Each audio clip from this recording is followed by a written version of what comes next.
Hello বন্ধুরা, আজ আমরা বেরিয়েছি ইতালির এক ঐতিহাসিক শহর পিজাতে। একদিনের ছোট কিন্তু দারুণ সুন্দর একটা ভ্রমণে। যে শহরের নাম শুনলে চোখের সামনে ভেসে ওঠে সেই বিখ্যাত হয়ে থাকা মিনার, লেনিং টাওয়ার অফ পিজা। আজকের এই ট্রাভেল ব্লগে আমরা খুব কাছ থেকে দেখব leaning tower of Pisa, Pisa cathedral আর ঐতিহাসিক পিয়াজা দে মিরাকোলি। সেই সাথে জানার চেষ্টা করবো এখানকার ইতিহাস এবং দেওয়ার চেষ্টা করবো একদিনের ভ্রমণ প্ল্যান। তো চলুন শুরু করা যাক।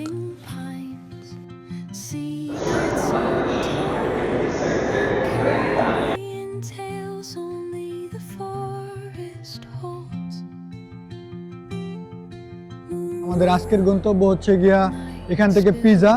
এখান থেকে পিজা যেতে সময় লাগবে হচ্ছে গিয়ে 1 ঘন্টার মতো ট্রেনে। তো আমরা এখন ট্রেনের টিকিট কাটবো। চলুন আমাদের সাথে, আমরা আগে ট্রেনের টিকিটটা কাটি। টিকিট কেটে আমরা এখন হচ্ছে গিয়ে ভিতরে চলে আসছি, আর আমাদের পিছনে অলরেডি ট্রেন চলে আসছে। আর আমরা এখন ট্রেনের ভিতরে প্রবেশ করব। এখান থেকে হচ্ছে ফিরেন্স থেকে আপনার পিজা যেতে সময় লাগে অলমোস্ট 1 ঘন্টার মতো। প্রতি 15 মিনিট পর পর হচ্ছে গিয়ে এই ট্রেনগুলো ছেড়ে যায় এখান থেকে।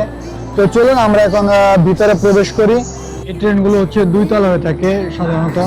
তো এগুলো হচ্ছে আপনি উপরে বসতে পারবেন, নিচেও বসতে পারবেন, আপনি আপনাদের পছন্দ মতো বসতে পারবেন।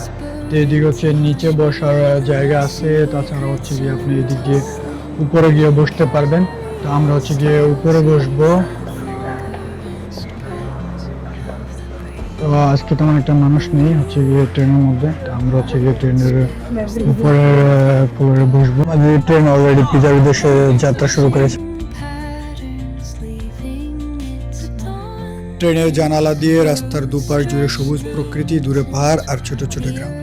এই দৃশ্য দেখতে দেখতে আমরা পৌঁছে গেছি আজকের গন্তব্যে। যাত্রাপথটা যেন নিজেই একটা ট্রাভেল স্টোরি, শান্ত, সুন্দর আর চোখ জোড়ানো।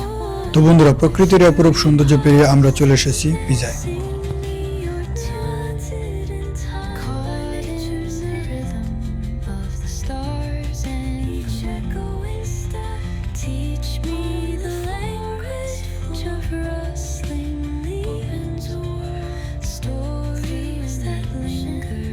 Welcome to pizza.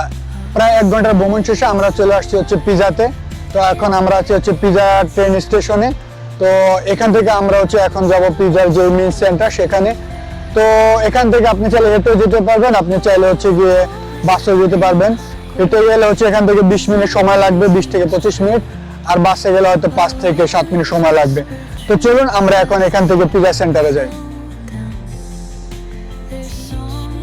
ওকে, এই যে বাসটা চলে আসছে। এখান থেকে হচ্ছে পিজা সেন্টারে যেতে যে 1+ যে বাসটা, এটা হচ্ছে পিজা, ওই যে তরের লেখা আছে, তরের লেখা, এটা হচ্ছে গিয়ে এখান থেকে হচ্ছে গিয়ে পিজা সেন্টারে যায়।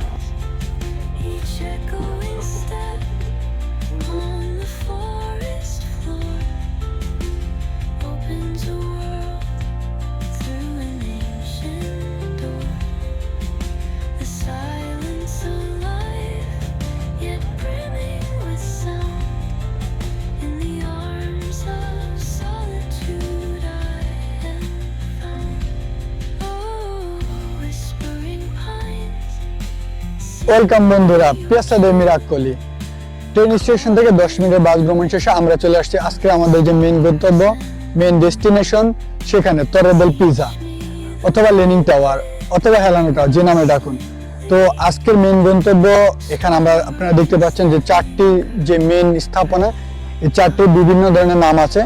তো আমরা সেটি এখন ঘুরে দেখবো এবং এটা জানানোর চেষ্টা করবো এখানকার ইতিহাস। তরে দেল পিজা, যাকে আমরা সবাই হেলানো টাওয়ার অফ পিজা নামে চিনি, এটি নির্মাণ শুরু হয় 1173 সালে। উদ্দেশ্য ছিল পিজা ক্যাথেড্রালের ঘন্টা টাওয়ার হিসাবে ব্যবহার করা। কিন্তু নির্মাণের সময় বড় ধরনের একটি ভুল ধরা পড়ে। মাটি ছিল নরম এবং মাত্র 3 তলা হওয়ার পরেই টাওয়ারটি একদিকে হেলে যেতে শুরু করে। এরপর যুদ্ধ ও অর্থনৈতিক সমস্যার কারণে নির্মাণ বহু বছর বন্ধ থাকে, যার ফলে টাওয়ারটি পুরোপুরি পড়ে না গিয়ে বেঁচে যায়। পিজা ক্যাথেড্রাল এর নির্মাণ কাজ শুরু হয় 1063 খ্রিস্টাব্দে। তখন পিজা ছিল এক শক্তিশালী সামুদ্রিক প্রজাতন্ত্র। সিসিলিতে মুসলিম নৌবহরের উপর বিজয়ের স্মরণে ক্যাথেড্রাল নির্মাণের সিদ্ধান্ত নেওয়া হয়। প্রধান স্থপতি ছিলেন বুস্কিয়াতো, পরে রাইনালদো কাজ সম্পূর্ণ করেন।